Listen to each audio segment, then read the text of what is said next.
오늘 우리가 함께 나눌 말씀은 느헤미야 6장 9절의 말씀입니다. 이는 그들이 다 우리를 두렵게 하고자 하여 말하기를 그들의 손이 피곤하여 역사를 중지하고 이루지 못하리라 함이라. 이제 내 손을 힘있게 하옵소서 하였노라. 아멘. 학창시절 학교에서 체력장을 하면요, 100m 달리기 기록을 세곤 했습니다. 이때 경쟁이 붙어서 서로 빠른 기록을 세우려고 했던 기억이 납니다. 좋은 기록을 세우는 중요한 방법이 있었는데요. 그것은 목표만 바라보고 뛰어야 한다는 것입니다.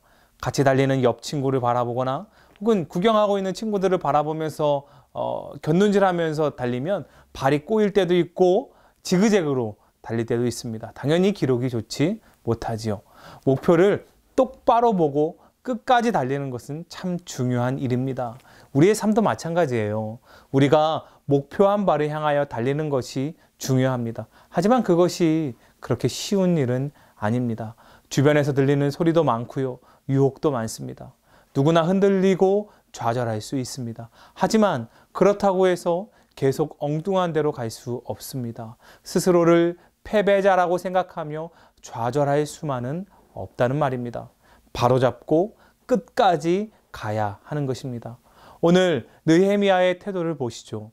느헤미야는 예루살렘 성벽을 재건하는 일을 그의 사명으로 받았습니다. 그 일을 위해 강대국에서의 보장된 지위도 버리고 예루살렘으로 떠났습니다.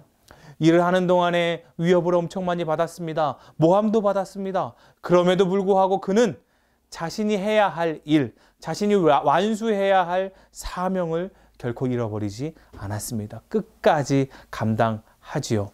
어떻게 그럴 수가 있었을까? 첫 번째로 그는 메시지에 집중했습니다. 사실 여러 소리가 들리는 중에 어떤 소리가 진짜인지 분간하기란 쉽지 않습니다. 그럴 때 중요한 것은 가려듣는 것이죠. 내가 들어야 할 소리에 집중하는 것입니다. 느헤미야는 자신을 향해 주신 하나님의 메시지에 집중했습니다. 자신이 예루살렘의 황폐함을 놓고 애통하면서 드린 기도를 하나님께서 들으시고 성벽을 재건하는 임무를 자신에게 맡기셨음에 집중한 것입니다. 두 번째로 그는 해야 할 일에 집중했습니다. 6장 말씀에 보면 느헤미야를 불러내서 죽이려고 하고 중상모략해서 어지럽게 하려는 여러 시도들이 등장합니다. 그러나 느헤미야는 손이 피곤하여 역사를 중지하고 이루지 못하게 하려는 그들의 수법에 넘어가지 않습니다.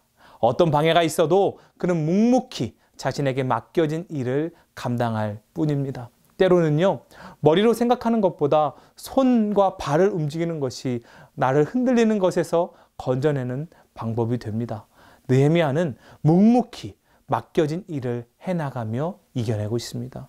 세 번째로 자신의 손을 벗어난 일을 두고 기도했습니다. 아무리 마음이 강한 사람도 여러 비방과 음모 앞에서는 위축되기 마련입니다. 느헤미야도 그랬을 것입니다. 아무리 자기의 힘으로 이겨내려고 해도 이겨낼 수 없는 영역들이 있었습니다. 그럴 때 그는 어떻게 합니까? 기도합니다. 이제 내 손에 힘있게 하옵소서. 또 14절에 내 하나님이여 도비야와 산발랏과 여선지 노다야와 그 남은 선지자들이 곧 나를 두렵게 하고 한 사람의 소행을 기억하옵소서 하였노라.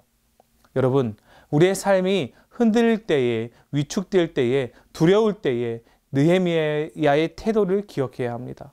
하나님의 메시지에 집중하고 해야 할 일에 집중하며 자신의 손을 벗어난 일을 맡기며 기도하는 것입니다. 그러할 때에 하나님께서 우리에게 다시 일어설 힘을 주시고 우리는 그 하나님의 도우심을 힘입어 살아가게 될 줄로 믿습니다.